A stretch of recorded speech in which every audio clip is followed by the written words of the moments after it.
राकेश नाम का एक व्यक्ति शहर के एक छोटे से दफ्तर में काम करता था। बीते कुछ महीनों से वह हमेशा तनाव में रहने लगा था। चेहरे पर थकान, मन में चिड़चिड़ापन और हर बात पर गुस्सा, ये उसकी दिनचर्या बन चुकी थी। वह हमेशा सोचता रहता, सारा बोझ तो मेरे ही कंधों पर है। घर का खर्च, बच्चों की पढ़ाई, बूढ़े माँ बाप की दवाइयाँ, सब कुछ मुझे ही संभालना पड़ता है। कोई मेरी परेशानी समझता ही नहीं है। इन विचारों ने राकेश को इतना परेशान कर दिया कि वह हर बात पर झल्लाने लगा। पत्नी मीरा के साथ उसकी अक्सर बहस हो जाती और बच्चे और आर्या उससे डरने लगे थे।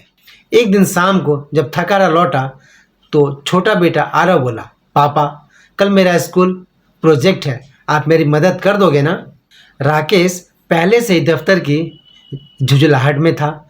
उसने ऊंची आवाज में कहा, हर वक्त तंग करते रहते हो, खुद नहीं कर सकते क्या? आरव चुपचाप अपनी कॉपी लेकर कमरे में चला गया।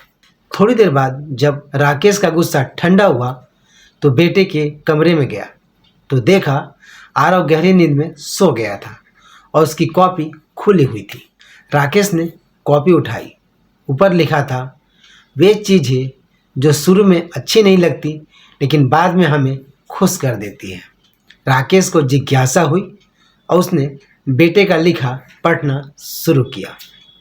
मुझे ठंडी सुबहें शुरू में पसंद नहीं आती, लेकिन इन्हीं सुबहों से मैं अपने दोस्तों के साथ खेल पाता हूँ। मुझे सब्जियाँ खाना अच्छी नहीं लगता, लेकिन मम्मी कहती है इससे मैं मजबूत बनता हूँ। मुझे पापा की डांट अच्छी नहीं लगती, लेकिन बाद में वो पापा मेरे लिए आइसक्रीम लाते हैं, मुझे पार्क ले जाते हैं और मेरा होमवर्क चेक करते हैं। मैं खुशकिस्मत हूँ कि मेरे पापा हैं। मेरे दोस्त रोहित के पापा नहीं हैं, फिर भी वो हमेशा मुस्कुराने की कोशिश करता है। राकेश की आंखें नम हो गई। हर शब्द उसके दिल में उतरते जा रहा था। उसे लगा जैसे किसी ने उसकी आत्मा को झकझोर दिया हो। वह सोचने लगा, मैं शिकायत कर रहा हूँ कि घर का सारा खर्च मुझ पर है, इसका मतलब है कि मेरे पास नौकरी है। मैं कह रहा हूँ कि जिम्मेदारियाँ बहुत है, इसका मतलब है कि मेरे पास अपना परिवार है। मैं कहता हूँ कि लोग बार बार घर आते हैं, इसका मतलब है कि मेरे पास अपना समाज है, अपने लोग हैं।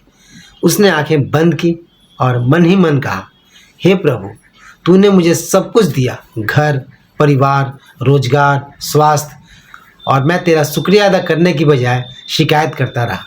मुझे माफ़ करना। उसकी आंखों से आंसू बह निकले। वह धीरे से बेटे के पास गया, उसे गोद में उठाया, माथे को चूमा और फुसफुसाया, धन्यवाद मेरे बेटे, तूने मुझे जीवन का असली अर्थ सिखा दिया। उस रात के बाद में राकेश बता गया, यह वही हर सुबह मुस्कान के साथ उठता, दफ्तर जाता और शाम को परिवार के साथ हंसता बोलता। तो दोस्तों, जब तक हम परिस्थितियों को नकारात्मक दृष्टि से देखते रहेंगे, जीवन बोझ लगता रहेगा। पर जैसे दृष्टिकोण बदल देंगे, वही परिस्थितियां हमें खुशी कर देगी।